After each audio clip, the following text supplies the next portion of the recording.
పొరబాటున చేజారిన తరుణం తిరిగొస్తుందా? ప్రతి పూటొక పుటలా తన పాఠం వివరిస్తుందా? మన కోసమే తనలో తను రగిలే రవి తపనంత కనుమూసిన తరువాతనే పెను చీకటి చెబుతుందా?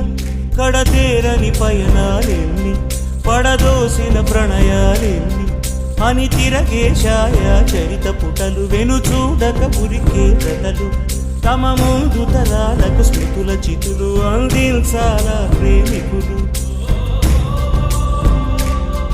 ఇది కాదే విధిరాత, అనుకోదేం ఎదురీత. 10 నెలలు తనలో నిన్ను మోసిన అమ్మైనా అప్పుడో ఇప్పుడో తననే కలను అంటుందా?